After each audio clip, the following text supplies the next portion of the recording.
Oi, oi. Oi, oi. Oi, oi.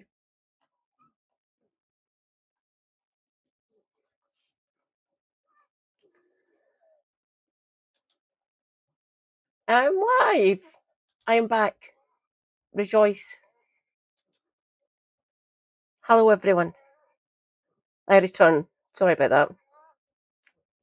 This bit is getting recorded because very, very important to show how much of a fucking bastard Andy Burnham is. Right.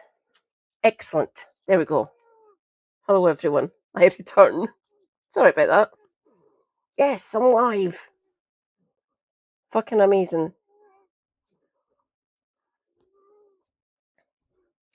I've got 542 followers now. I got an extra follower somewhere along the lines in the last 15, 20 minutes. Sweet.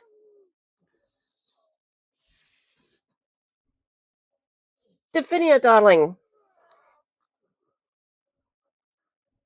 Yay, I return. Hello, hello. Hi.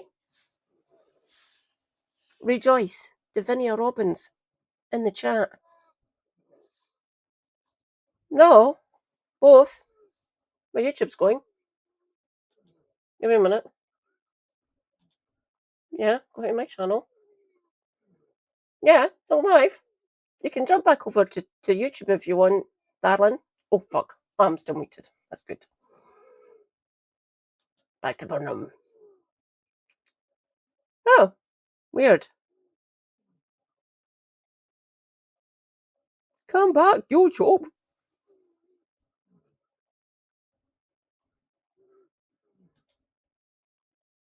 Says I'm live.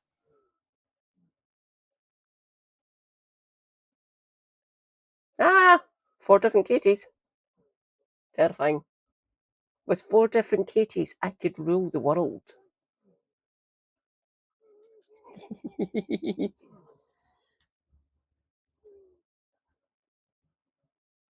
Thank you for sharing the chat. Thank you for sharing the link there, my dear. Much appreciated. For anyone, feel free to jump over. Yay! Live on the YouTubes. And we've got a friendly crustacean in the chat. Hello, Lobster. Yes, I'll be back. Try to get Andy. I don't know what went wrong there. I done the exact same thing when we had our brilliant absurdist Satanist Jim speak on.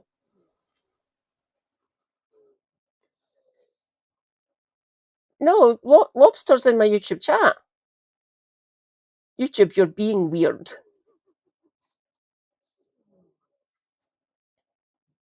Hello, everyone, anyway. I return.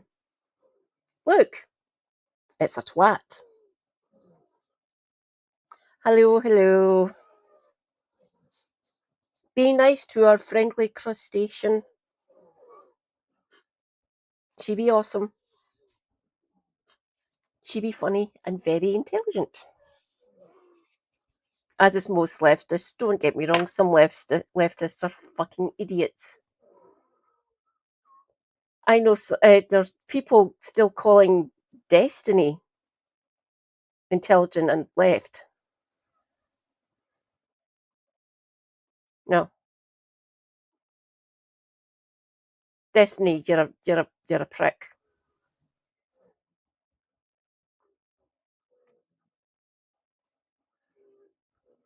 Some say that Vosh is on the left. Maybe. Yeah. Still a bit of a bell end. Yay! We've got you on YouTube. Hello, Davinia, on the YouTube. Right. Andy, if you're in chat, feel free to help me.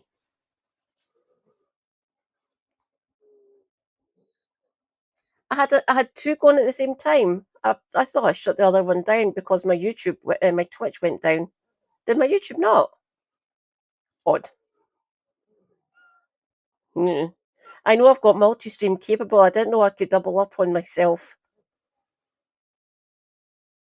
because I haven't said that. I haven't. I purposely keep that one off, so I'm just got the two like Twitch and YouTube.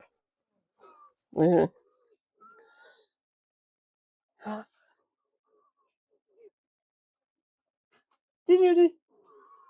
I'm leave. Oh, look, I am leaving them for the now.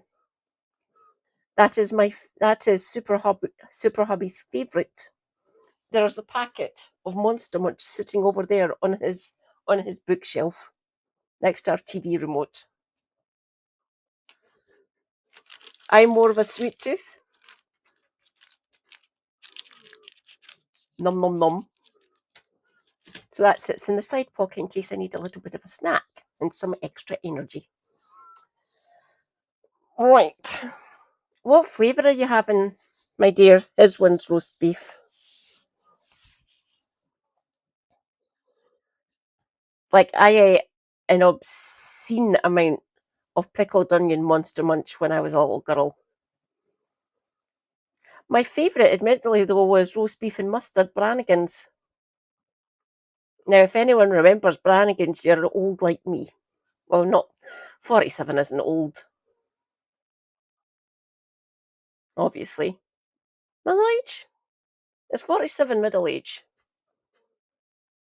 That's up for everyone else to decide. I think it might be middle age. 94 would be double it. So, me at age 94. I don't know. Life is funny. I have no idea if I'm going to get to 70, let alone fucking 90. One packet of each. A nice spread of flavours. Good idea, Davinia. Good idea. If I want something savoury most of the time, I go for cheese and oatcakes. Num num num. I love cheese.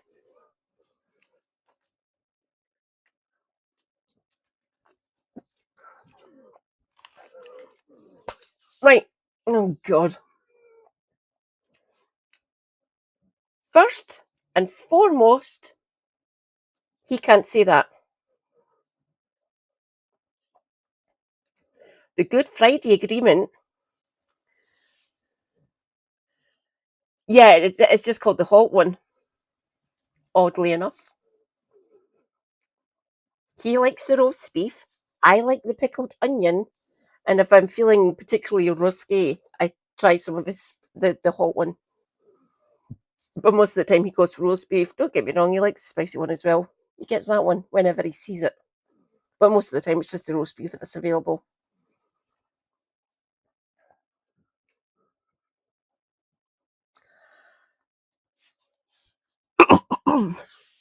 Excuse me.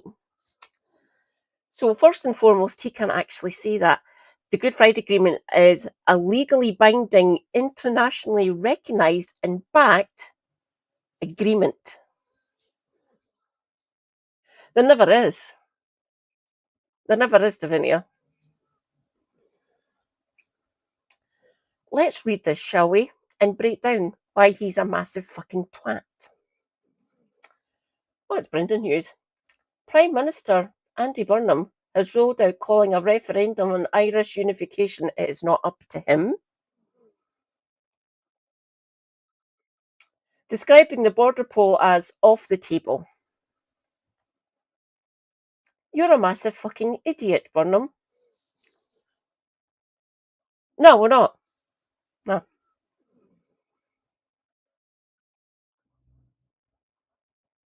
We are permanently in control, being controlled by Westminster, or the British state, if you wish. No, no, no. Shut up, you colonialists. Not allowed to do that.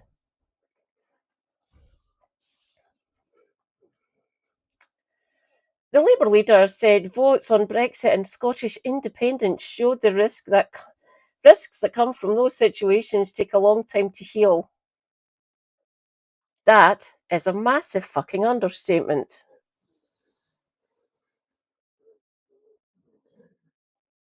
Yeah, it's a brilliant fucking way to kick everything off again, isn't it, Nuri? Yes, the disunited kingdom. Well said, Davinia.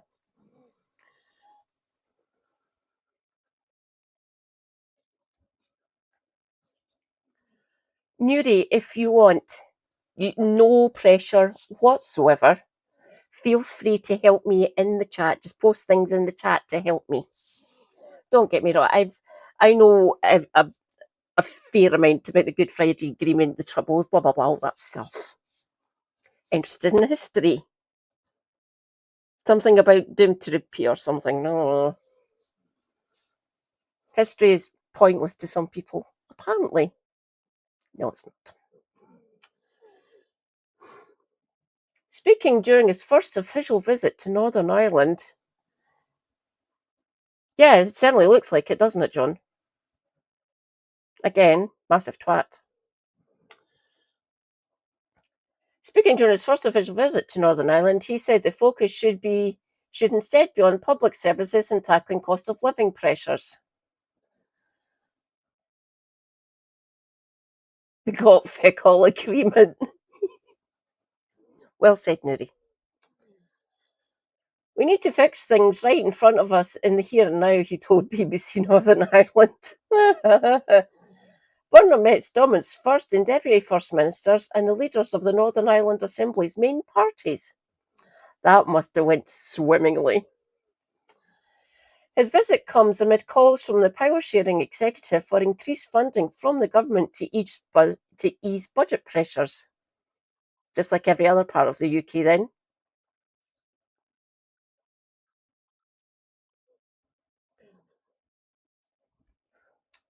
The four-party coalition has yet to set a budget nearly 5 months into the financial year. Because there is blockers in Stormont, never forget that.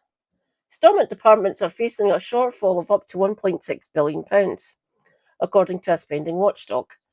With no agreed plan, public services have been operating under contingency arrangements. That's fun. I'm just going to call that a new way to describe austerity. Burnham said he wants to have an honest exchange.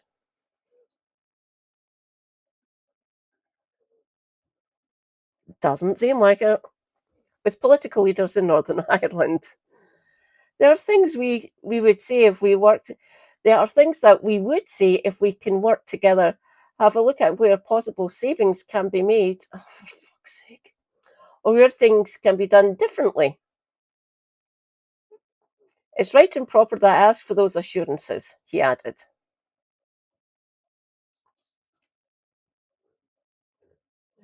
Yeah, yeah. God, why do the DUP still exist? Why? Just why? Burnham was also asked about the prospect of calling a referendum on whether Northern Ireland should remain part of the UK or join with the Republic. The Prime Minister replied, well, obviously I'm here, as I said earlier, to listen. I will take a collaborative approach. Doesn't seem like it. But some issues will be off the table, and that is one issue that will be off the table. Technically, he can't say that. He can't. Because we've got to focus on bringing people together as best we can. Westminster is fucking horrible, and I want shot of it.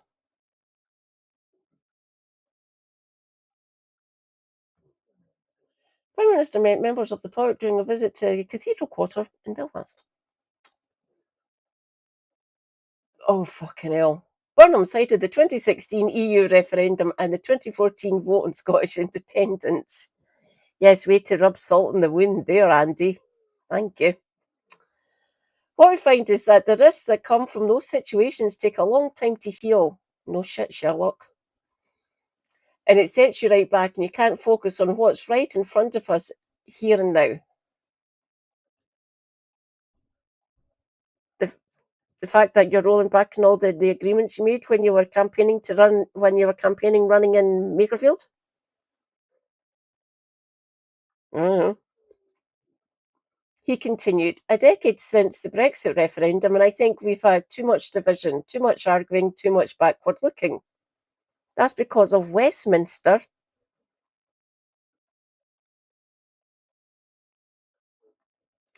We need to fix things right in the here and now. You ain't doing that." After a meeting with politicians, Number said the Prime Minister agreed with the First and Deputy First Minister that their shared focus must be on working together to deliver stability. Stronger public services and breathing space people need as they face cost of living pressures.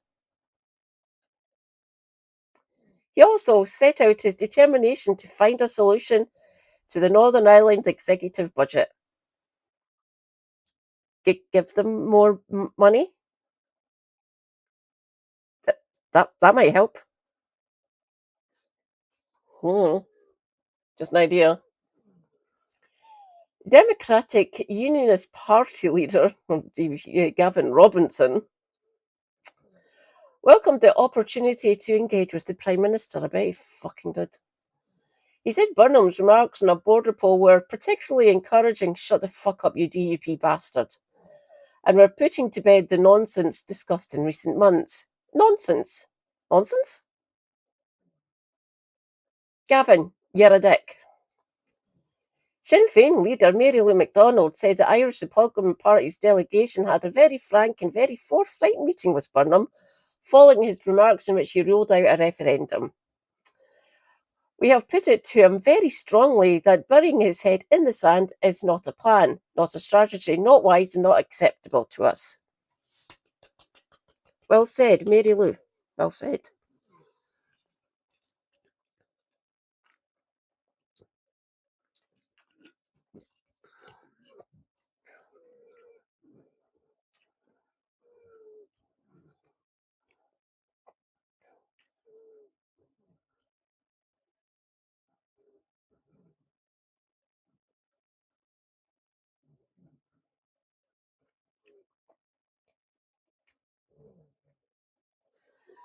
Oh dear God, I hope I pronounced this guy's name right.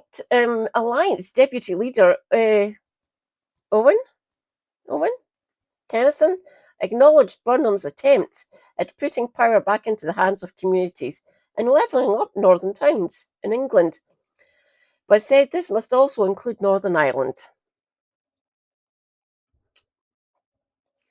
The starting point for that has to be the urgent progress on a budget so that some of the action on the cost of living and public services can be delivered for our constituents here, he added.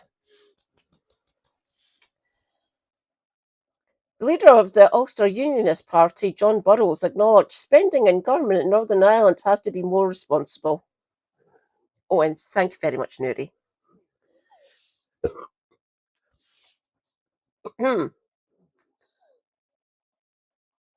But urged that support must be given for a multi-year budget so we can have sustainable public services. Yeah. Social Democratic and Labour Party leader Claire Hanna said the Prime Minister was someone that can take on reform. Reform do not run in Northern Ireland. They've got equivalent parties already there who are of the same ilk as Reform. We made very clear that is linked to the budget challenges and the culture wars and some of the periodic and constant attempts to drag politics away from delivery, she added. Thank you, Claire.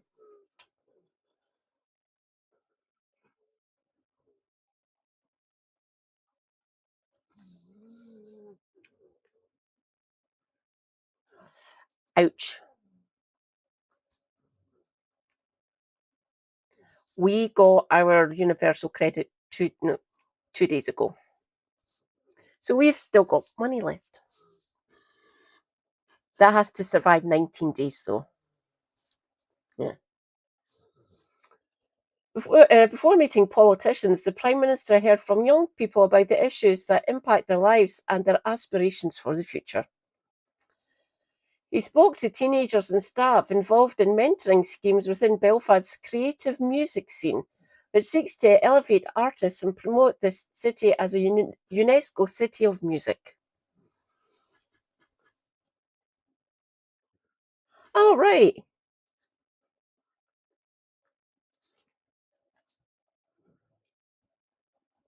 Feel free to use the Burnham emote if you're in the Twitch chat.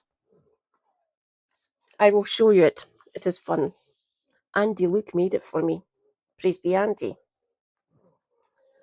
Where mute? There's there. Burnham, Burnham, Burnham, Burnham. Burnham. Feel free to use that emote. Oh, God. Let's listen. Might you be the man in number 10 to press the button for a border poll here? Because we know there's one party in the Irish government already making plans for Irish reunification. Well, obviously I'm here, as I said earlier, to listen, and I will take a collaborative approach, but some issues will be off the table, and that is one issue that will be off the table. Why is that? Because I think we've got to focus on bringing people together as best we can, and I think we've lived through a decade where there's been a referendum on Brexit. We had Scottish independence just before it. Right. I'm pausing you right there, Burnham. My arms are feeling a bit cold, so the card is going on. Hang on. Give me a minute while I rearrange myself.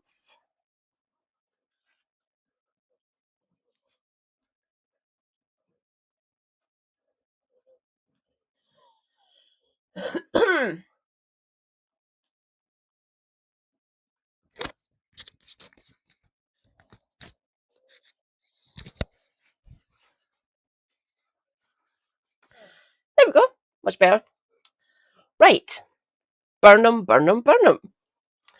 Let's respond to that, shall we? The Scottish independence referendum was 12 fucking years ago. Said, oh, you have to vote to remain, you have to stay together, better together and everything. He campaigned for better together, by the way.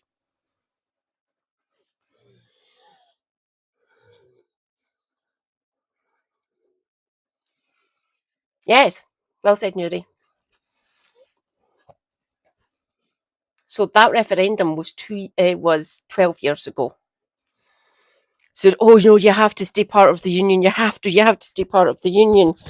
Because if you vote for independence, you'll be on the waiting list. You'll be at the back of the queue to get into the EU.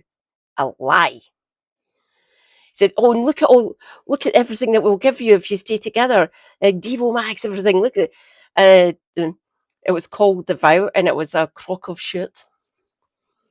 I'm still waiting for the full package that was delivered in the Smith Commission.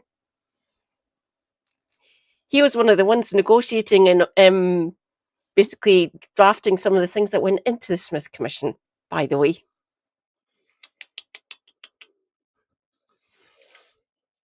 I'm not going to forget that, Burnham, by the way. And I will tell it far and wide. Thank you. 2 years later, because he was scared of fucking UKIP back then, Cameron, by the way, he caved, done the Brexit one, which was non-binding, by the way. It was a consultative one, not a legally binding referendum. It was basically just asking us our opinion.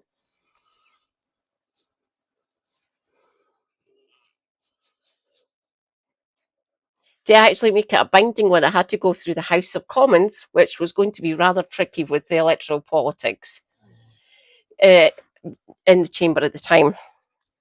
So he done a consultative referendum for Brexit because of UKIP, nipping at his heels.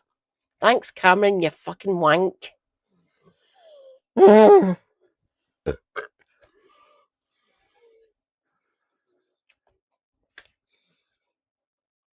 And then 52-48. We voted 63% to stay part of the EU up here in Scotland. Northern Ireland voted to stay in as well.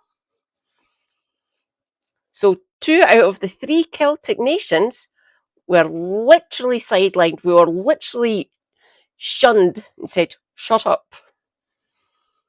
Thanks. Bunch of fucking bastards.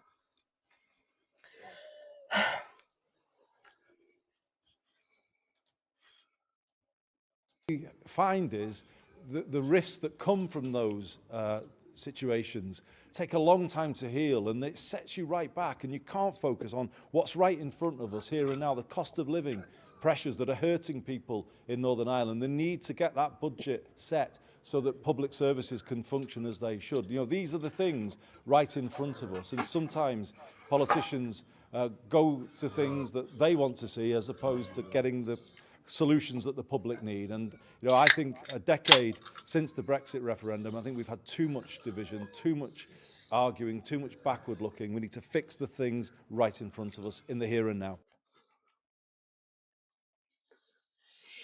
Thank you, Nuri. And yes, Davinia.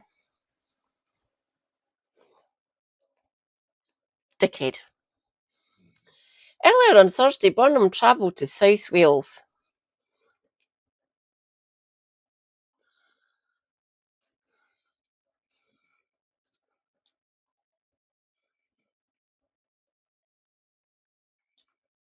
Is that better?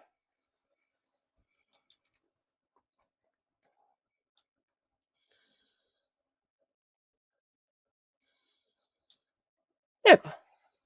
See the chat.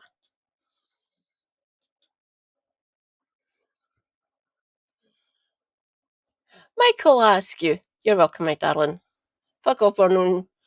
We know what you are. Thanks, Michael. Praise be. A lovely Michael is in the chat. There's more than one Michael, by the way. I have two brilliant Michaels. This Michael, Michael Askew, and another Michael, who is awesome, who actually told me about this story and posted it in the Discord for me. Praise be that Michael. He is awesome. Earlier on Thursday, Burnham travelled to South Wales. His first official visit to the country since he became PM took him fucking long enough. Before the trip, Burnham announced plans to bring together the leaders of Wales, Scotland and Northern Ireland in the autumn for a summit to help boost the UK economy. What the actual fuck? I will say again, no violence. This is me being funny and just kidding to alleviate some of the stress that I'm going through dealing with the politics of our countries. John Swinney, chin the bastard. Oh, look, it's Chris Bryant.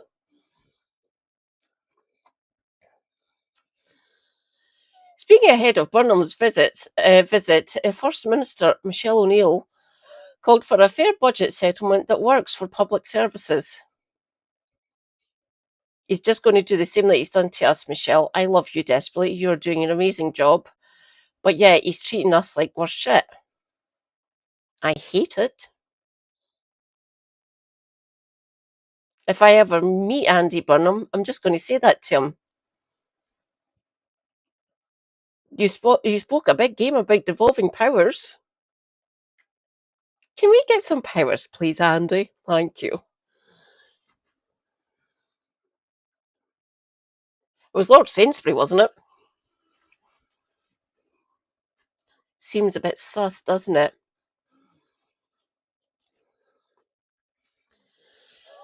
The reality is that we are so underfunded, have been for years. Welcome to the club. She told reporters on Wednesday's talks between Treasury officials and the executive have been taking place over the summer. I wonder how they've been going. Fly in the wall, if you please. Thank you.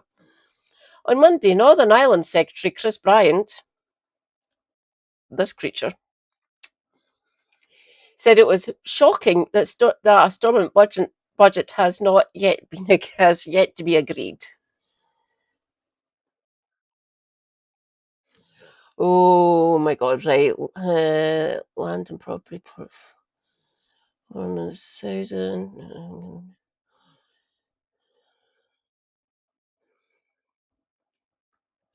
What the begging hell?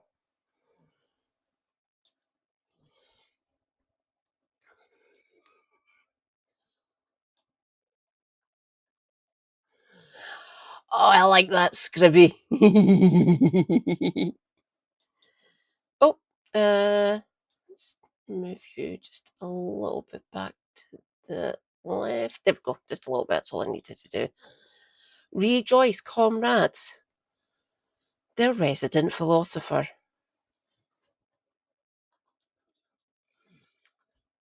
That is very funny. Scribby, round of applause. Round of applause.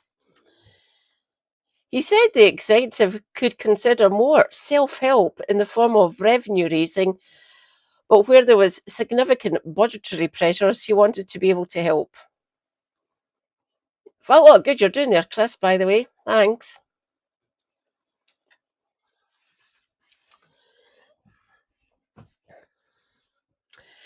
Oh, it's fun, isn't it, chat?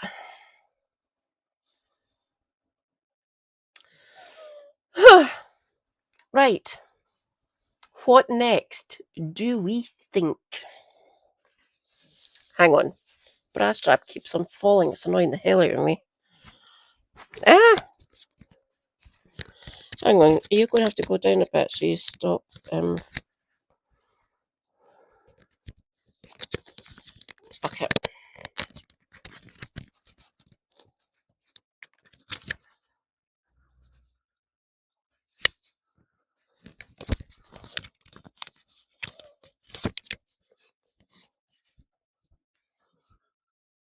There we go. Much better. Burnham received 345,000 worth of donations ahead of becoming PM. That's delightful, isn't it, everyone? Fucking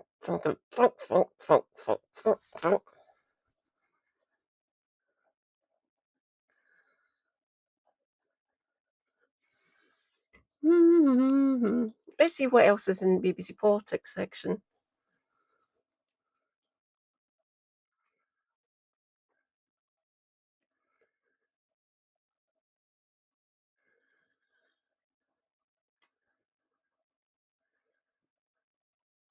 Oh, God.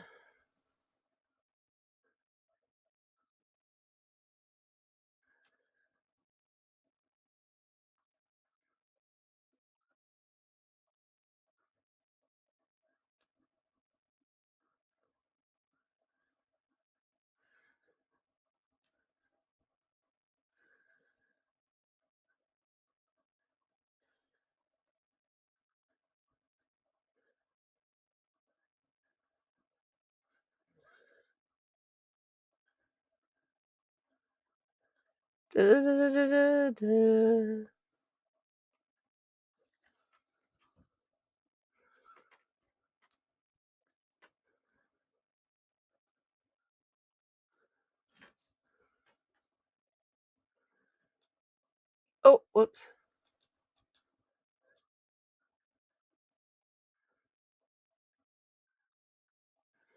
Lord Sainsbury's donations went towards Burnham's campaign to become leader. Businessman Gary Lubner and former Greater Manchester Nighttime Economy czar Sasha Lord, 25 and 35,000 respectively. TV production company Charlie Parsons Creative contributed to 50 grand, and the Think Labour provided £22,186. Can those bastards just fuck off already? Oh my God.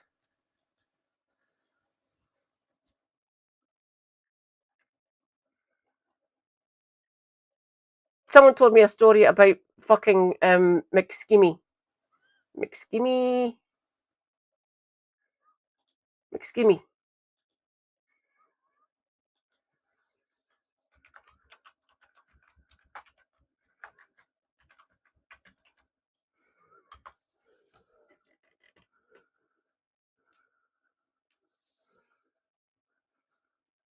Is that from the BBC? Thank you very much, Davinia. Oh, no, I'm going to have to go into fucking my news aggregators. Let's go into Google News and just type in McSkimmy's name.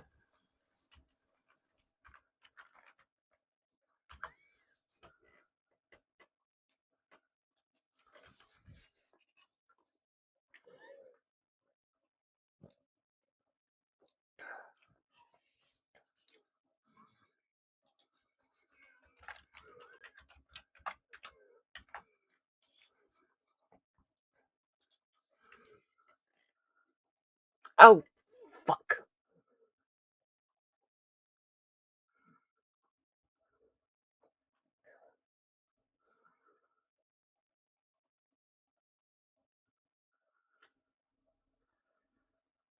Am I going to have to go onto the Wayback Machine? I'm not going on to the Telegram. It's not going to let me a bit. It's going to come up. It's going to be paywalled.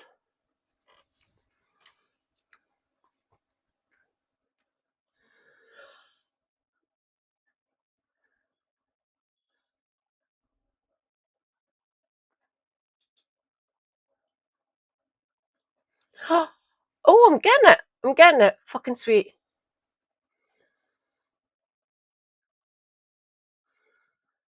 Wow.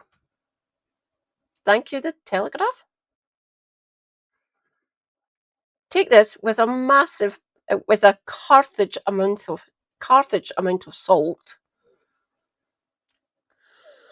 Why have you set up your own PR company in McSchemy? Still operating in the dark arts, I see then. Right, good for you.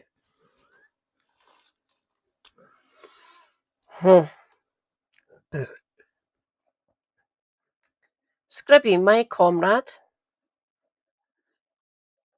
So what sort of nefariousness do we think McSchemy will be getting up to with his PR company?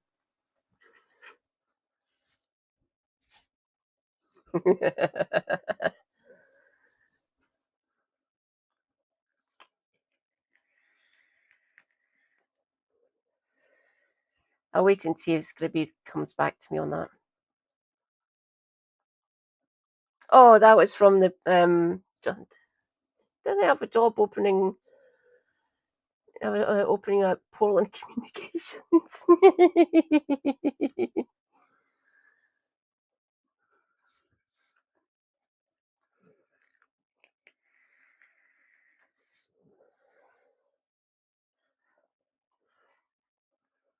Many a good thing has come out of Ireland. I call it the island of Ireland. There's Irish people who disagree with me on that. There's unionists, as always. There's unionists up here as well. There's people who want the border poll to go ahead and rejoin to be part of the Republic of Ireland. And there's people who want to go a third way and have their own country. I like that. That's actually quite a good idea. I approve. This is not one of the good things that have come out from Ireland. This creature. Good things that have come out of Ireland. Carrigain moss. Some variety of cheeses have come from Ireland. They are delicious. And if, according to my stepdad, Jameson's whiskey. I get it. He likes his Jamesons. He also likes gin and port. But he has been known to have a Jameson's of an evening. He usually has 2 or 3 bottles in the drinks cabinet in the kitchen up in my mum's house. Or their house, if you wish. That's my house. Yeah, I know it's Alistair Campbell's one. Can that bastard fuck off as well?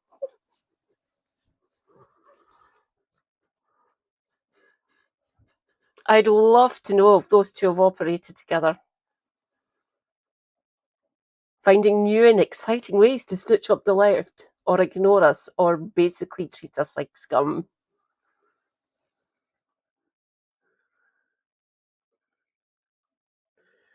Yes! Delightful. Well, Alistair Campbell is an alleged war criminal. I will shut up. Morgan McSweeney sets up his own PR company. Fun. Former Labour strategist starts advisory business after quitting over Mandelson vetting scandal.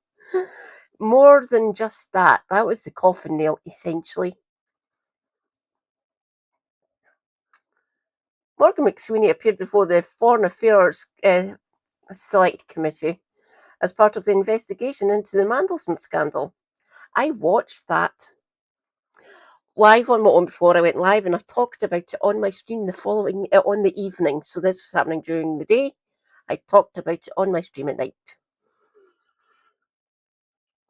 And people were asking me to explain how select committees work. There's a chair. People get appointed to it once they come back, once they get voted in after a general election, and they sit in place. The chair of the Foreign Affairs Select Committee is Emily Thornberry, by the way, everyone. She was actually quite good, mostly. And there was a couple of other standout committee members who were actually grilling this bastard. He's named it after a fucking grade A narcissist, Christ's sake. Morgan McSweeney has set up his own public relations company, The Telegraph can reveal. Sir Keir Starmer's former chief of staff, who stepped down following the scandal around the appointment of Lord Yum Yum as US ambassador, has started his own limited company. The firm McSweeney Advisory, narcissistic cunt, is owned solely by the former strategist and will offer advice on public relations and communications. Yay, still doing what you've done. Still, basically, people say play to your strengths. This is being a fucking narcissist and greedy bastard. Spin doctor is the colloquial term if you want. I just say master of the dark arts. The firm McSweeney Advisory is it is registered to a chartered accountant address in Edinburgh. Oh fucking hell! He's registered it up here.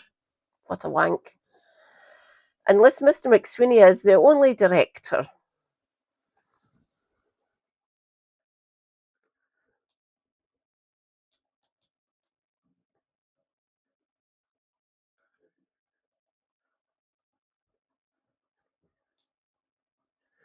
Oh, darling, I feel for you. I really do.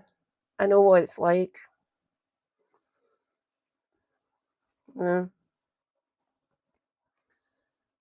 Yeah, that's why he went with. That's why he went with Portland Communications, because he knows exactly what the response would be. No, this man is a grade A narcissist.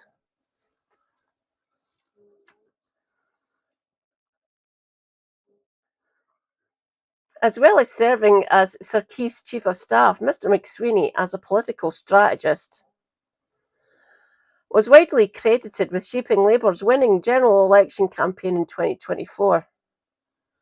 There was fuck all in that manifesto.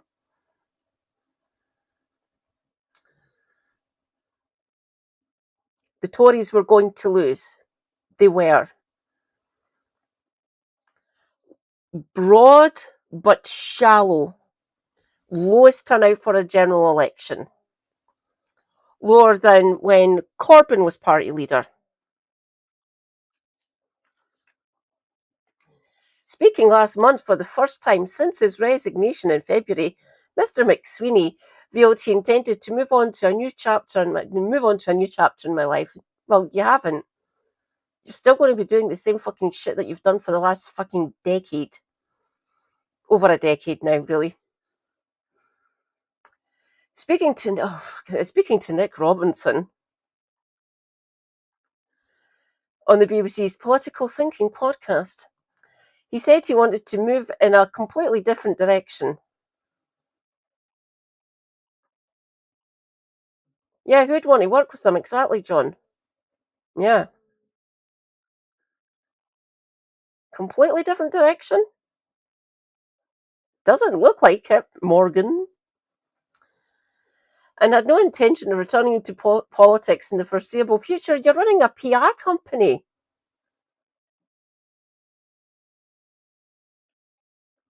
You're going to be working with politicians. Oh, God, my brain hurts. Fucking hell.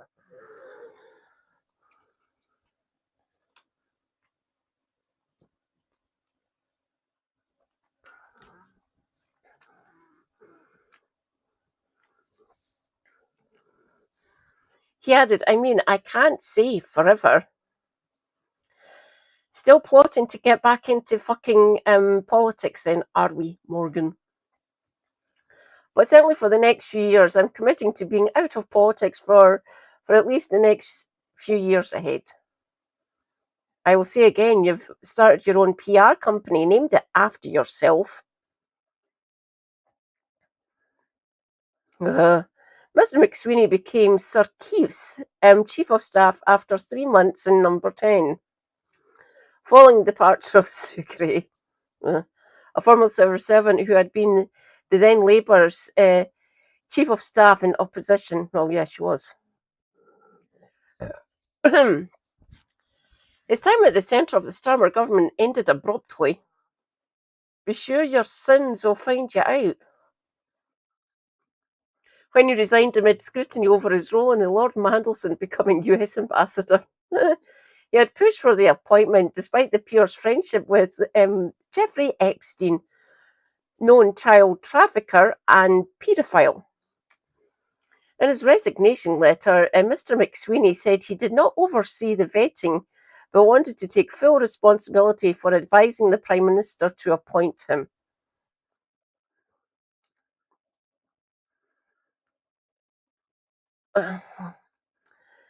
Sir Keir sacked the Prince of Darkness in September last year, after emails emerged showing the peer sent supportive messages to the nonce when the nonce was facing sex offence charges. Further emails released as part of the Epstein files in February that showed Lord Yum Yum continued to have contact with the financier after his 2008 conviction. That's fun. Reflecting on his time in government during his BBC interview, Mr. McSweeney said Labour had failed to prepare for power properly. Because when you lot took over and installed Keir as party leader, you went on trot hunts, booting people out of the party that had been there for years before you turned up on the fucking scene.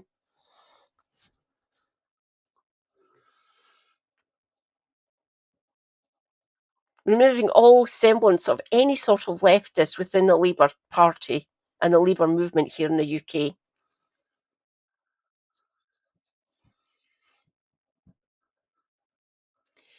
You've had 4 years to lay out how you were going to be better than the Tory bastards. You didn't. You were too busy purging the party of any decent fucking politicians. Any sort of decent party membership. Party members to bring them into House of Commons. Hellmangers, you've ruined yourselves. Get wrecked and get the fuck out of my country. He said we didn't prepare enough for what kind of world we were going to.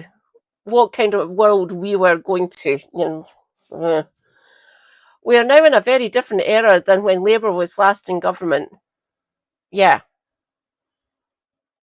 A lot has happened since 2010, Morgan, if you hadn't noticed. I think we didn't have enough conversations at the top of the party about what that meant. Again, you were too busy hunting leftists. How to prepare for it, what that meant for the state. You have to deliver quite quickly for people. 14 years of crushing Tory austerity. You had a chance to actually come in and start fixing shit. Yous didn't.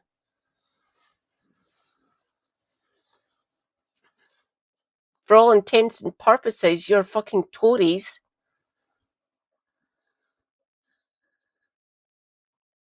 You have to deliver quite quickly for people for them to see the change quickly. You had that chance. You fucking didn't do it. I think we didn't come in with enough of a theory about how we would do that. Don't want theory. We want fucking action.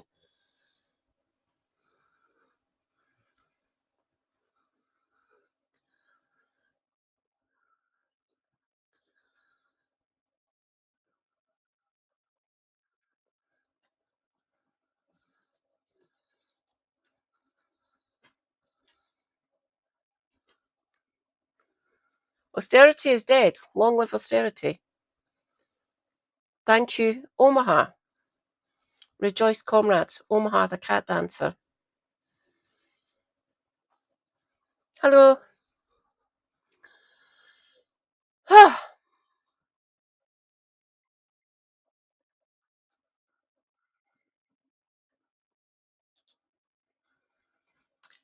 Do. For you.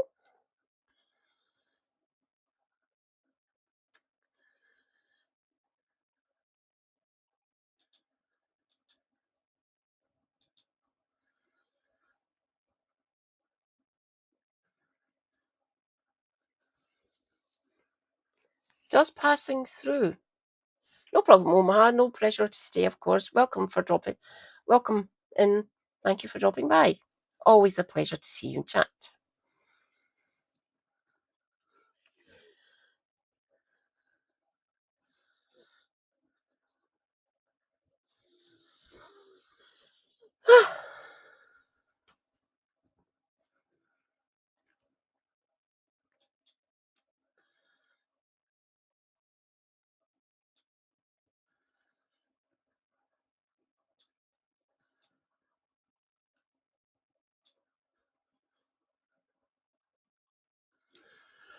Morgan McSchemy doesn't give a flying fuck because people like him always fail upwards because they are financially well off.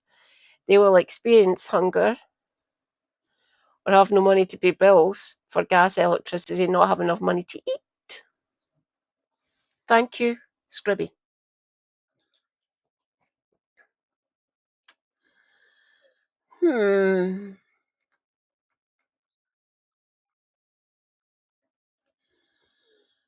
Do.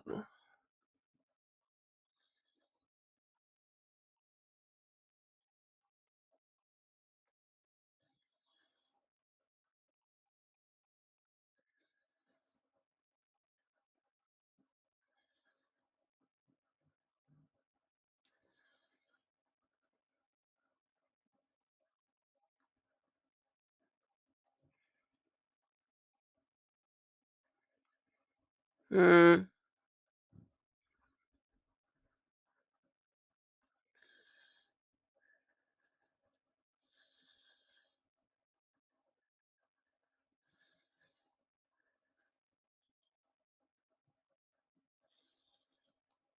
Hmm.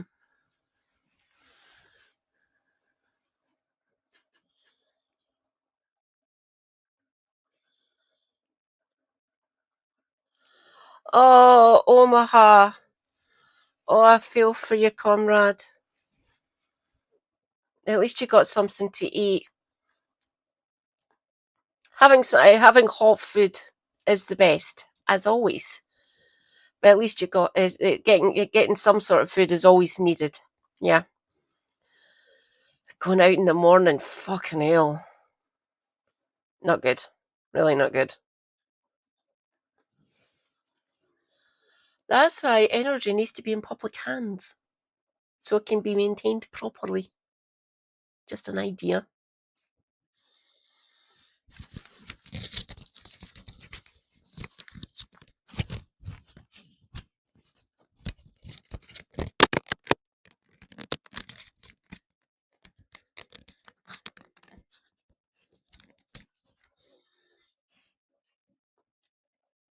Is that better? Seems to be better there. That's good. Hmm.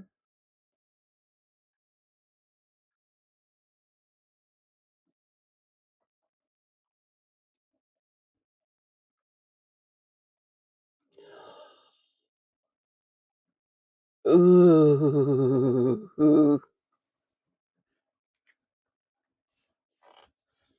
Shall we, everyone?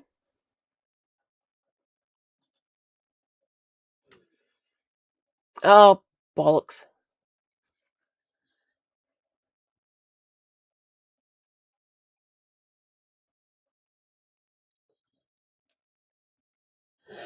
Yes, Gribby.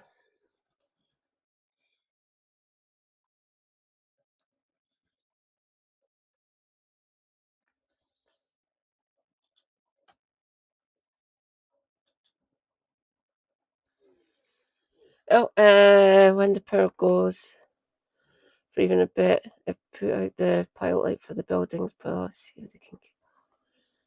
Oh, for Christ's sake! Yeah, that happens. To restart your if you've got a gas boiler, if you lose power, you have to get someone back in. You have to get a heating engineer back in to restart the boiler. Oh God, you can't see the mirror. So my mirror's just down there on the wall. Right through the wall behind the mirror is our, like, through the wall, and on the other side of the kitchen is our no, this side of the kitchen, this wall here. There's our boiler. If the pilot light goes out, you have to get the heating engineer back in. They've had to do that over the years a few times. 6 times. That sounds about right. The most recent time they've had to do that was last year when we had a power cut. So that's the spark. It's an electrical spark to actually get the boiler going again. Yeah, this is a boiler for 56 households. Brilliant. Yeah, always tricky. Yeah. And I assume there'll be vulnerable people in those 56 flats that need the heating. I would assume so. Like, I need the heating.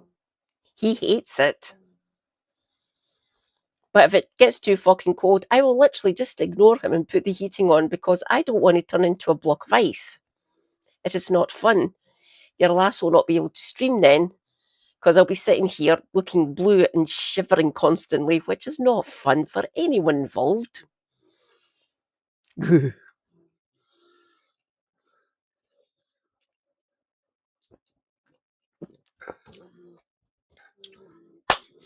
Right, shall we? Why is he the head of Health and Human Services? Can anyone explain that to me? Oh, Burnham's Bounce has done one thing for me. It stopped me having political debates for about 6 hours. But I like your political Tourette's, Scribby.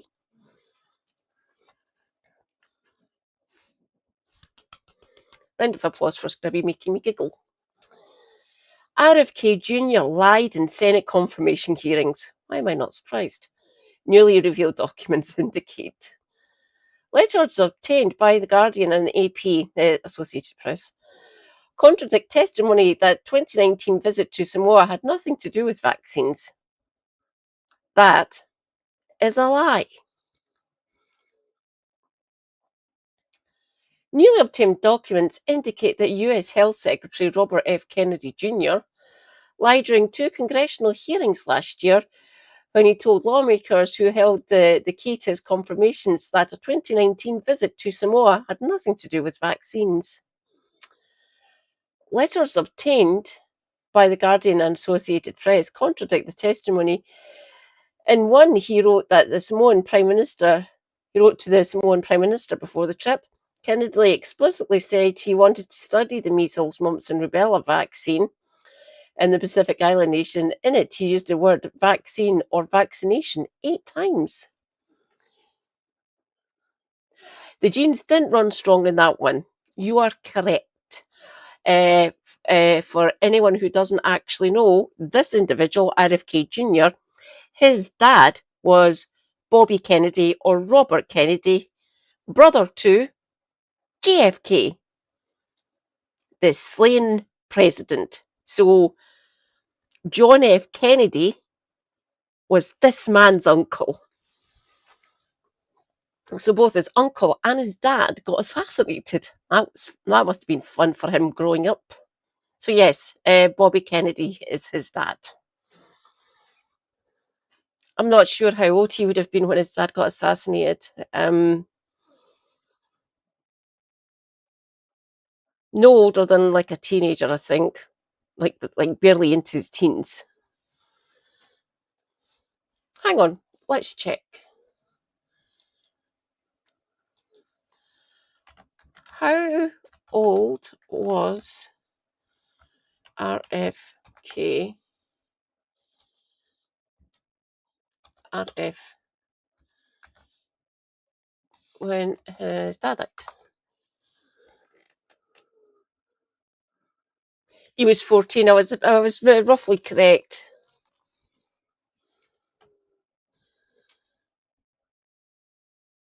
So yeah, lost his dad when he was a teenager, essentially in his middle teens.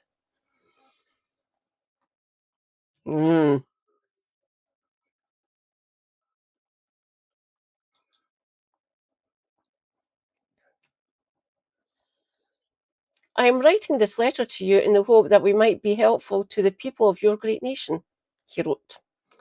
Adding that he believed the deaths of 2 children after the MMR vaccine could have resulted from manufacturing issues. That is a lie. I would propose my team conduct detailed health informatics assessment in Samoa of what happened with your MMR vaccines, Kennedy wrote. Kennedy's Samoa visit just months before a measles outbreak swept through the island, killing 83 people.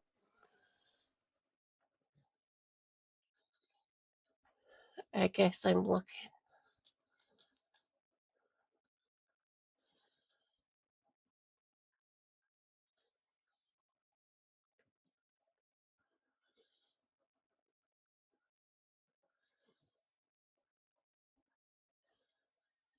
All right, you're in Omaha. This is him coming to a conclusion, trying to find a hint.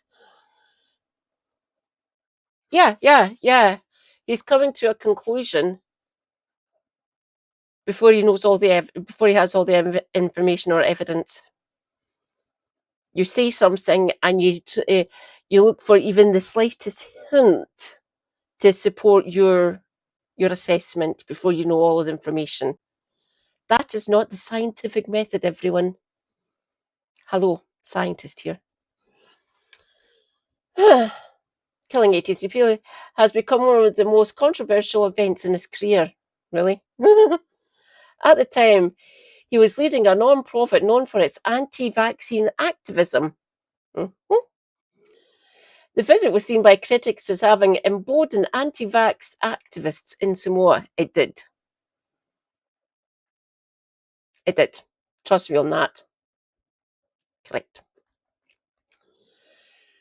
Beyond shedding light on the intent of Kennedy's visit, the letter raises question about the Health Secretary's integrity and how truthful he was in testimony before Congress. During the confirmation process, Kennedy also pledged to maintain vaccine policies that, once in office, he moved to change. I've already covered that on stream.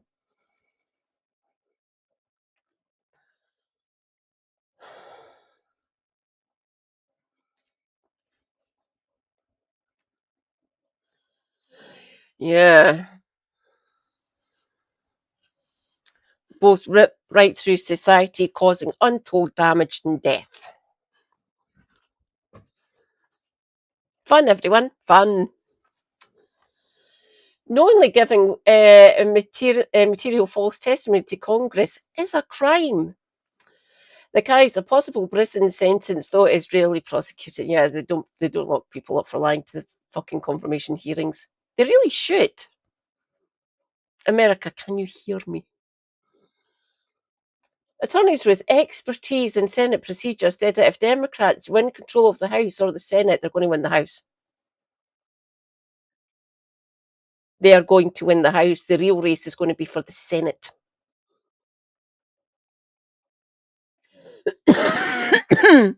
Because our lovely based Helena now has No Justice USA, there's every possibility she'll be covering the midterms, the Senate races and shit like that. It is going to be fun, everyone. Your last might cover it as well. We'll see how I'm feeling in November. They could use Kennedy's statement as grounds for hearings or an impeachment inquiry or to create other obstacles for the Trump administration. Yeah, it would be nice if the Democrats actually done something to counter the shit coming out of the White House. That might be nice. A spokesperson for the Department for Health and Human Services said in a statement, Secretary Kennedy's visit to Samoa in 2019 was unrelated to vaccines. Lie. Any claim or insinuation based on those letters that Secretary Kennedy lied under oath or to Congress is not only false but outright defamatory.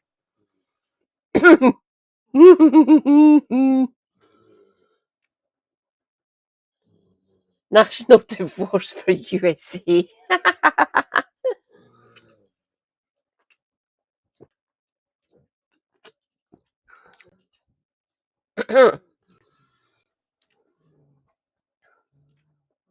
Kennedy was not under oath during the two confirmation hearings. Why? Why is it set up like that? That is daft. The Guardian asked Health and Human Services to provide, to provide an explanation of the contradiction between Kennedy's claim that the 2019 trip had nothing to do with vaccines and his letter to the Samoan Prime Minister. It did not provide any response to that question. I'm not fucking surprised. The White House did not respond to requests for a comment. Again, not surprised. Kennedy for years was chair and chief legal counsel for the anti-vaccine group Children's Health Defence. Ow. Ow. Ow. The group turned its attention to Samoa in July 2018 when two young children died after being given an improperly mixed MMR vaccine. The vaccine was mixed slightly differently, and the injection was done not in the industry standard or the health standard, essentially. The two nurses involved were criminally charged the month after the children died, ultimately pleading guilty to manslaughter. They are, yeah. It is a discussion that is going through certain sections of the American society. I'm not entirely sure how they'd be able to do that, because essentially that's secession, and you're not allowed to do that, according to the Constitution. Mm. Meanwhile, the Samoan government halted all vaccinations for 10 months. What the fuck? Vaccination rates plummeted. Yeah, you stopped them for 10 fucking months. Of course they plummeted. What the hell? That is deeply fucking dangerous. No wonder the death toll was 83. Fuck. During that time, Children's Health Defence started contacting the Samoan government, according to emails previously obtained by The Guardian and Associated Press, as a result of the Freedom of Information lawsuit against the US State Department brought with the aid of Reporters Committee for Freedom of the Press. In a newly obtained letter from Kennedy dated the 20th of January 2019, he addressed then Prime Minister Tuilaepa, the Samoan Prime Minister, and described his desire to study what happened with Samoa's use of the MMR vaccine. Dangerous. Kennedy speculated that the deaths in Samoa may have been caused by issues with different vaccine lots. Citation, please. Writing on Children's Health Defence letterhead, he said his team wanted to evaluate whether that was the case through a detailed health informatics assessment, basically looking at all the information, the documentation, and not what actually happened, not taking physical testimony from people.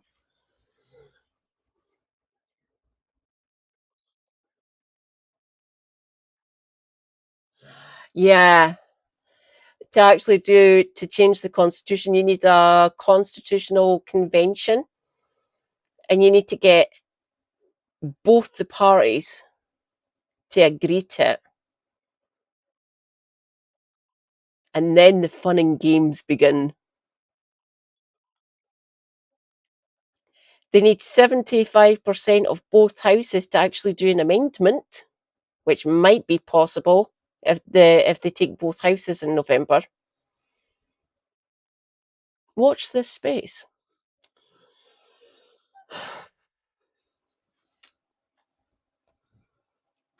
He expressed his belief that it was difficult and time-consuming in most of the world to investigate adverse health events associated with vaccines that already happened in major health systems across the fucking globe.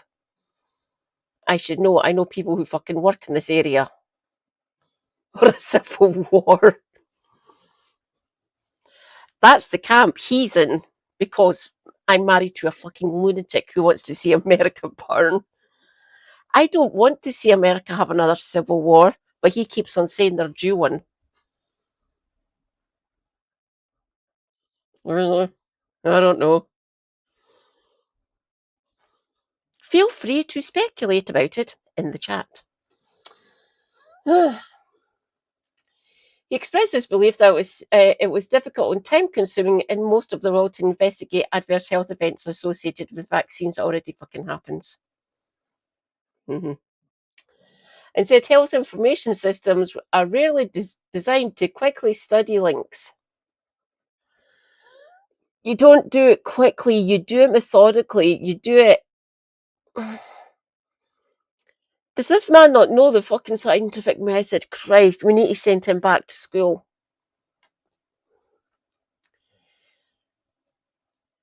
Are really designed to quickly study links between diagnoses and specific vaccination events. What the fucking... God damn it.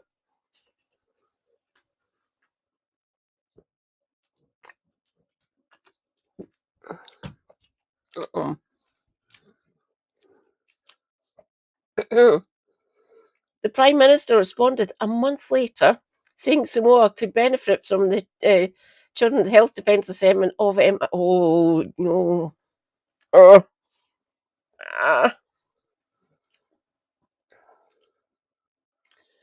It is certainly beneficial for Samoa to have the benefit of your team's independent health assessment of our MMR vaccines, and I would welcome with much anticipation your team's proposed visit to our islands, he wrote, including a representative from the US Embassy on his communication. Oh, God.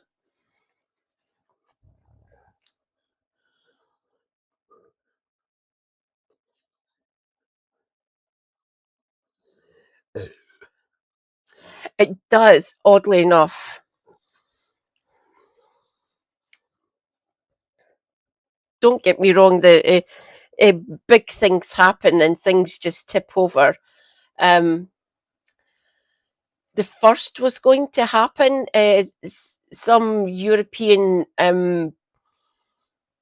aristocrat or some European royal essentially getting assassinated wasn't. That was an arms race. That was going to happen. And Germany was spoiling to actually expand their empire, expand their reach across the globe. That's why the first happened. There is theories about Lenin getting encouraged to go back to actually tip it over for them to have their civil war, the glories, the revolution. But that was already happening. The civil society was breaking down. The Serbs, essentially, the Russian Serbs, were literally within a hair's breadth of revolting, essentially.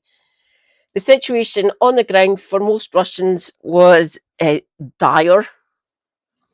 So that was already going to happen. Saying that him going back to the country was the tipping point. It might have been... It was a factor, don't get me wrong.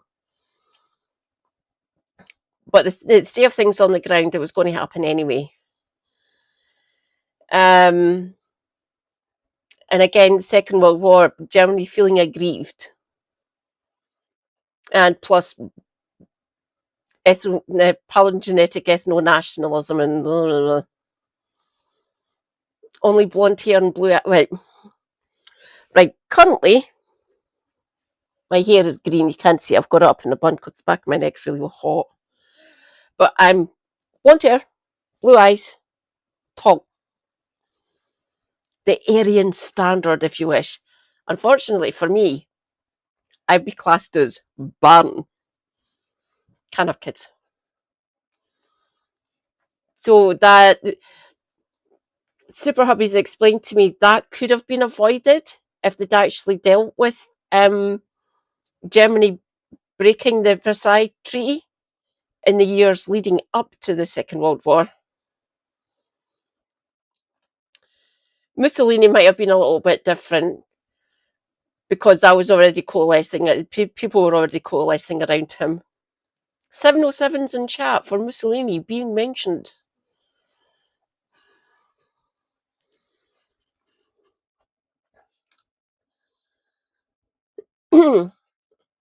So the serfs are revolting. Yeah, I can smell them from here.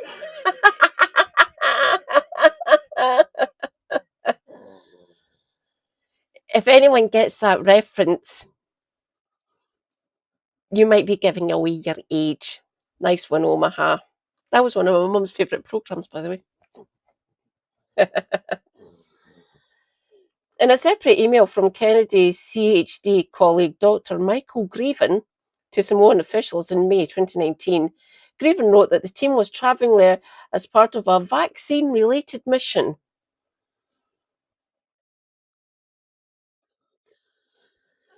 Kennedy Greven and Kennedy's wife, Cheryl Hines, took their trip to Samoa in May and June of that year. By then, vaccinations had resumed, and Samoa's top health official had publicly announced that human error, not vaccine issue, was responsible for the children's death. Rejoice, comrades. Dan Abulaith in chat. Hi, Dan.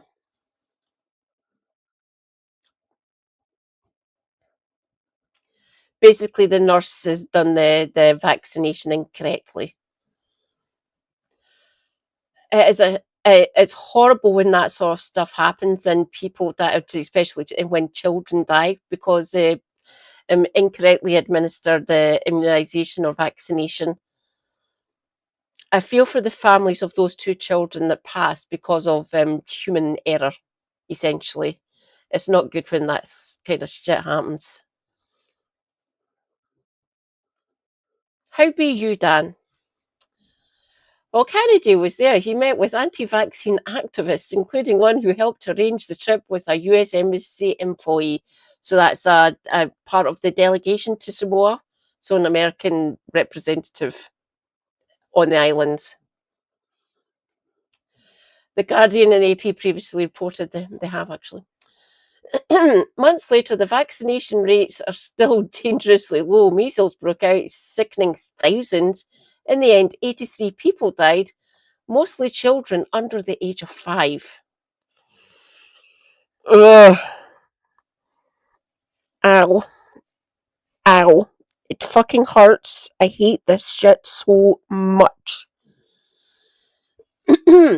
Public health experts have said their efforts to address the outbreak were hampered by anti-vaccine activists. Yeah, I bet they fucking were. More refreshment is needed.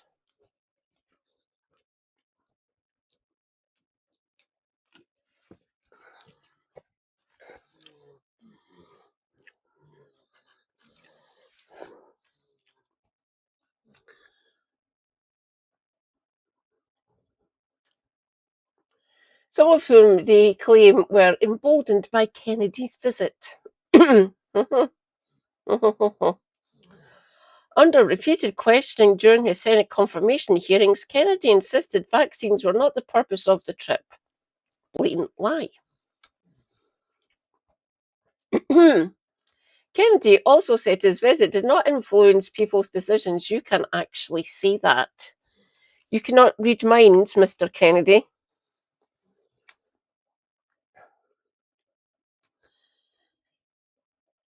Kennedy also said his visit did not influence people's decisions on whether to vaccinate, telling senators last year.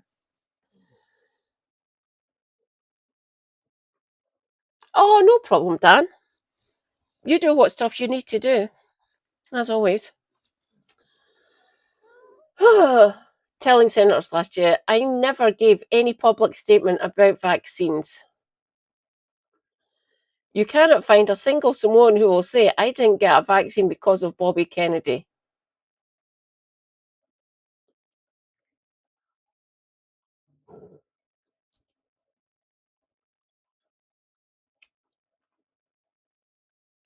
Blanket enough he can say it, I guess. Unless the Senate wanted to send people over to speak to the Samoan people.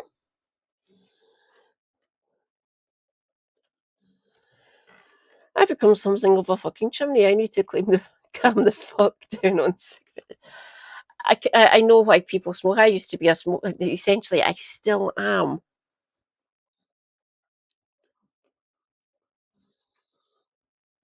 It is a really bad, it's a really hard thing to quit, Dan. Trust me, I've tried so many times.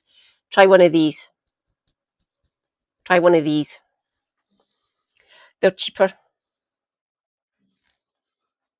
How much is a 20 deck anyway? RFK is so charismatic that, of course, he swayed people by the millions. I can barely understand when he's speaking. Fucking hell.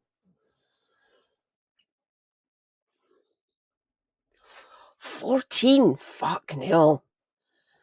The last time I bought a 20 deck, it was £9 something.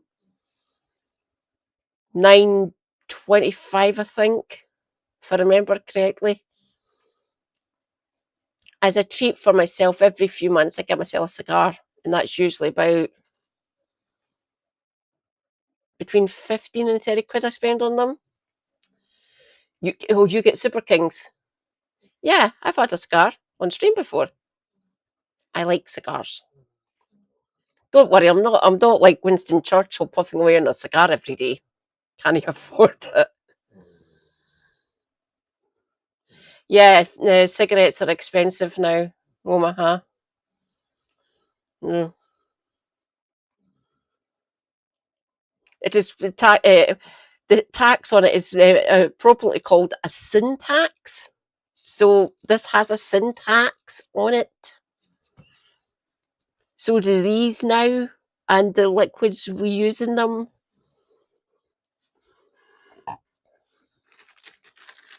This might be considered to have a sin tax on it as well because it's chocolate and sugary, blah blah blah, and all that fucking bollocks. Sin taxes and prohibition don't work.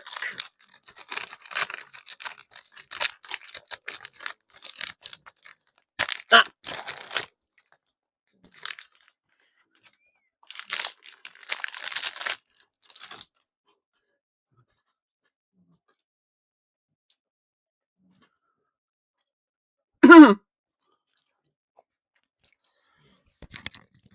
You shouldn't have said that to me, Dan. I will need to DM you my address and send you over £10.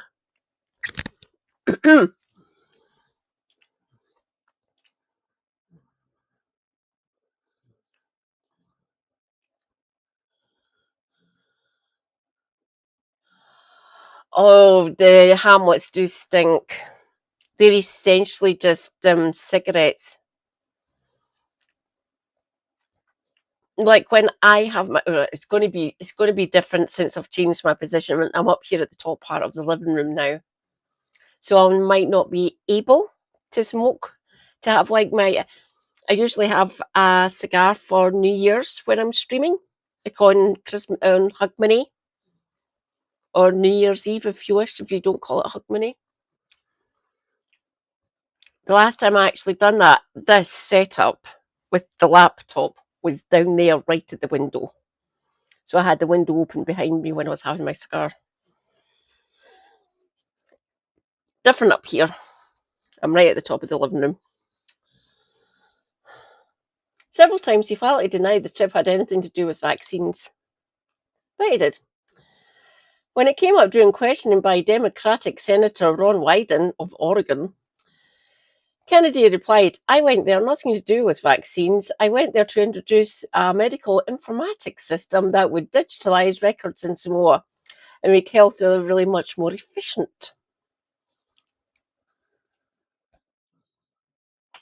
The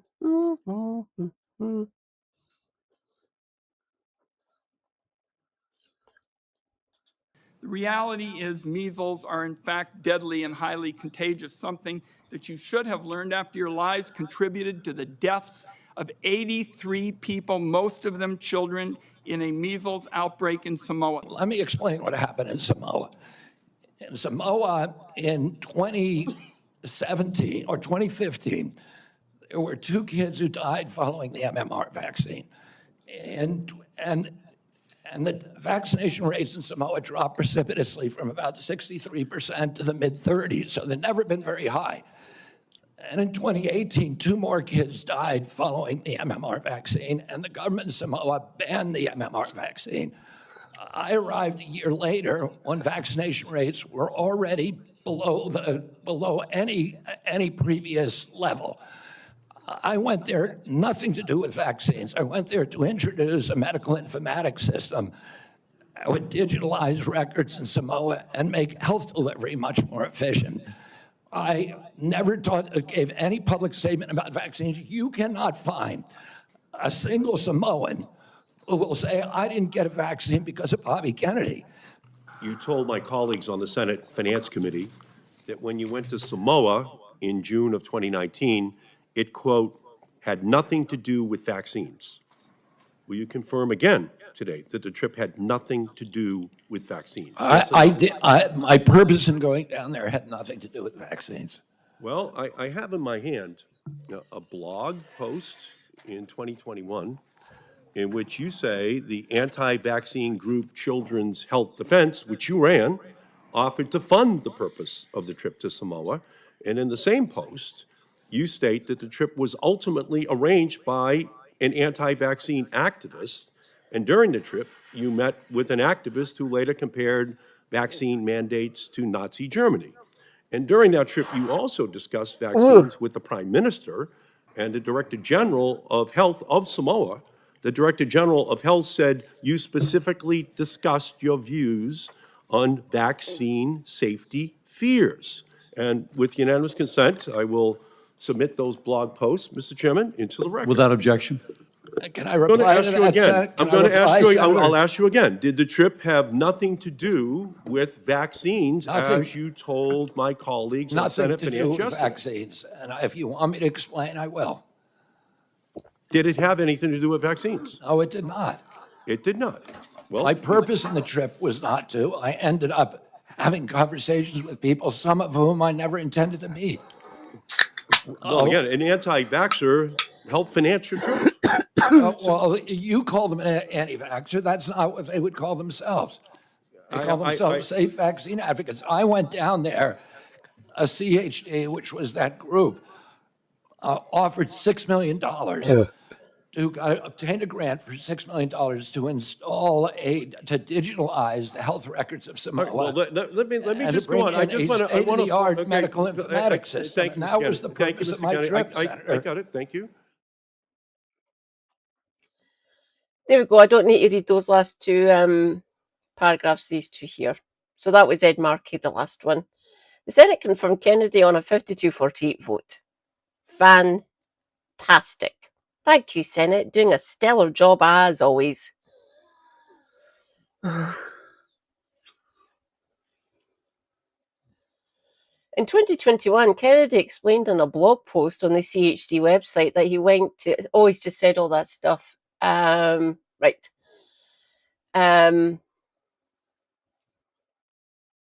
He said Samoan officials were curious to measure health outcomes following the natural experiment created by the National Respite from Vaccines. Oh, God.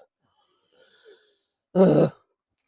Kennedy, who has a license to practice law, I shit you not, has signalled an appetite for bringing criminal charges against at least one congressional witness.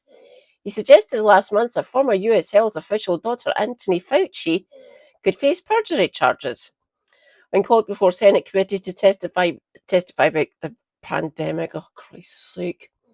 The federal statute of limitations for lying to Congress is 5 years, meaning the new Justice Department under the next president in 2029 could theoretically investigate the case. Huh. The Guardian and Associated Press previously reported that officials with the State Department and UNICEF privately discussed that the trip was about vaccines. In response, some Democratic politicians have said Kennedy lied to or misled the Senate, including Wyden and Markey. So that was the Republican and Democrat. There we go. Oh, fucking hell, my throat is going. Let's find a video.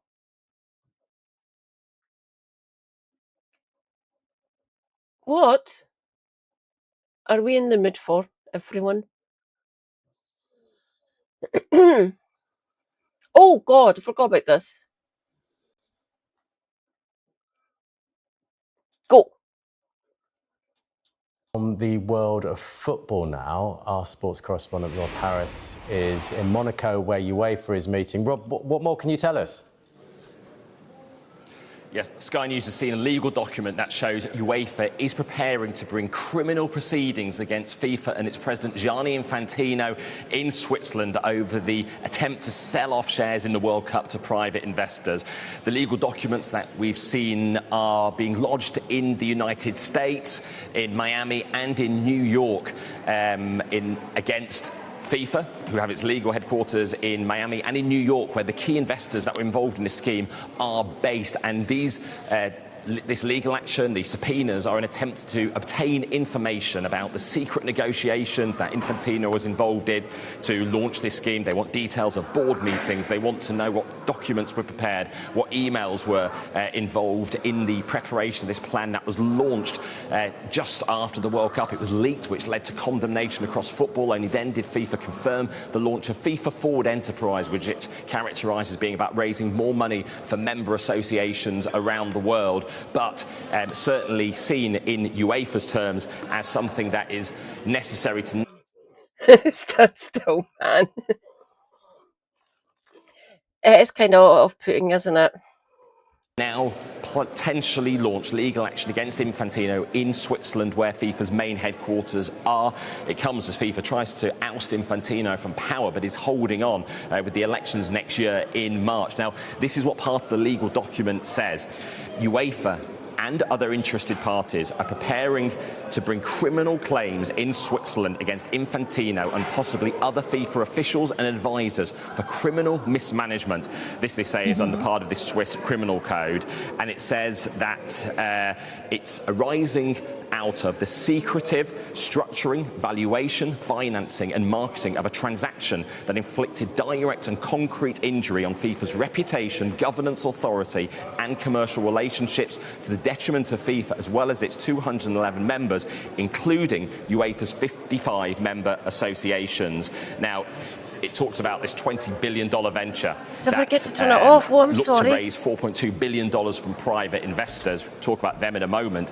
And it talks about it being an absurdly low enterprise value of approximately $20 billion, a figure that was neither the product of an open competitive auction nor tested by independent valuers. Now, it says Infantino's exclusion of the FIFA Council, this is from the discussions in advance, was by itself a stunning dereliction of duty, talking about how FIFA statutes require the council to decide how commercial rights are utilised. And this talks about the whole investment scheme that was launched, and it says it was this is the legal document from UEFA. It calls this World Cup venture a fraudulently off-market price promoted by Infantino for his own benefit.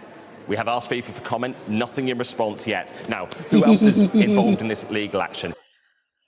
What did you expect FIFA to actually respond to that? Oh, Sky, you sweet summer children. You aren't going to get any fucking response from FIFA. Years of literally doing scumfuckery at the top of football. I thought Sepp Blatter was bad. Infantino's fucking infinitely worse. Yes, bring it on. Charge the bastard. UEFA is also subpoenaing JP Morgan, the bank that was involved in searching for the investment, and the entity called Thrive Eternal, whose CEO is Joshua Kushner. He's the brother of Jared Kushner, Donald Trump's brother-in-law, Donald Trump's son-in-law. And this raised all sets of new questions about Infantino's close relationship with Trump and his family and who stood to benefit from this. So this is a major ratcheting up of the situation, with Gianni Infantino, the FIFA president, facing potential criminal proceedings being launched by UEFA in Switzerland over this attempt to sell off shares in the World Cup. It was abandoned after it was leaked, and there was global outrage launched by UEFA in the weeks after the World Cup. And here we are more than a month later, Infantino holding on, and UEFA now really showing how determined they are to see consequences for these actions by Infantino by secretly negotiating a sale of the World Cup to privatise the World Cup, and then blindsiding members around the world with the plan, giving them a very short time frame to approve it, with the financial benefit of $80 million plus for member associations around the world over 12 years if they signed up, and that was certainly seen as offering a financial inducement if that was the case. Here was one final bit, and we're going through very long legal documents. It says that this was a vehicle for Infantino and a small circle to acquire a permanent stake in and otherwise profit from FIFA's most valuable assets to the detriment of FIFA, its members and other parties within the football family. So, very serious situation now potentially facing Gianni Infantino as UEFA prepares legal proceedings to launch them in Switzerland for criminal mismanagement over the World Cup venture. They are seeking information relating to it. They've launched subpoenas in courts in Florida and New York to obtain information from banks and from FIFA relating to this very controversial plan.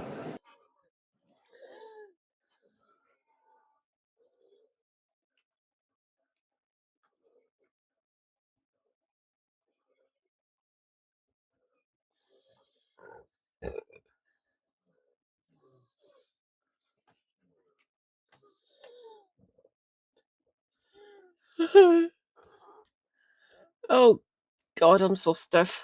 I think I might need to read out everyone.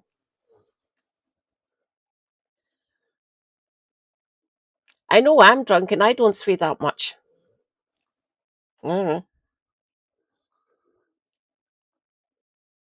could go for a little bit longer if anyone wants me to. Eyes in chat if you want me more, or want more from me.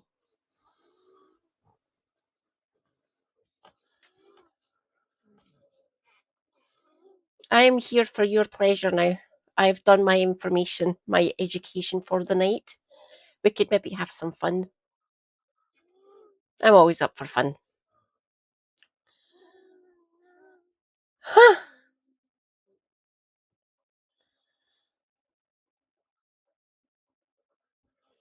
Fun, fun, fun. Let's see.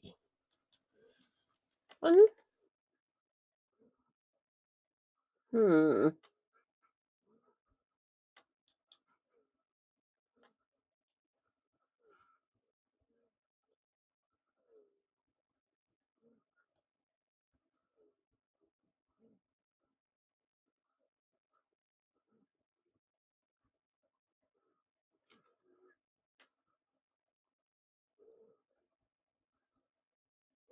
Oh, no problem, Omaha.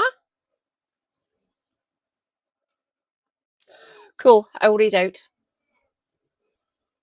Thank you, everyone. A pleasure as always. To my lovely Twitch comrades, we will read out. I am so sorry, YouTube comrades. I really am. At some point in the future, once I get the required numbers, I'll be able to redirect you. But unfortunately, right now, I cannot. YouTube comrades, go where you wish. To your bed, to the kitchen to get snack.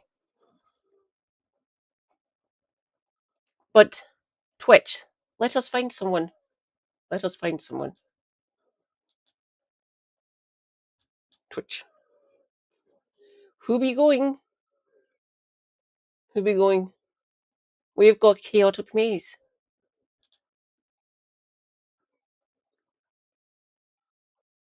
Put in it, but We've got witchy violet. There we go. We have raptor. We have Dargesh. We have Dargesh. We're gonna need to learn more about these smugglers. Solid copy.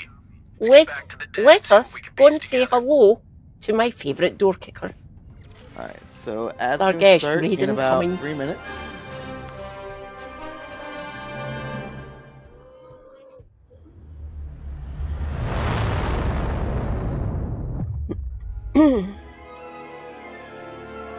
Reposition. Dargesh, Dargesh, Dargesh. Where be my Dargesh?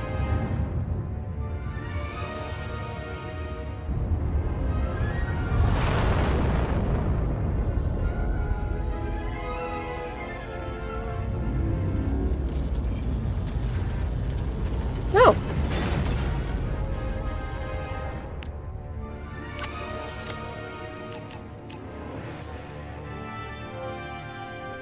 I'm glad I muted my mic there, chat. Oh, that hurt. Whew. Fucking hell, that hurt. I can take my meds right now, my Excedrin. Well, my... Stay hydrated. Not necessarily with inches. Self-care is good care. Take your meds. Stay based. Free Palestine. And don't listen to a fucking word that RFK Jr. says. And get your vaccines. Thank you. Let us go and raid our lovely door kicker. Wounded. I shall return. There we go. Bye. So I'm gonna do the training, send them to get healed. I have enough credits that I can hire 2 new people. Hey, Mad Cat!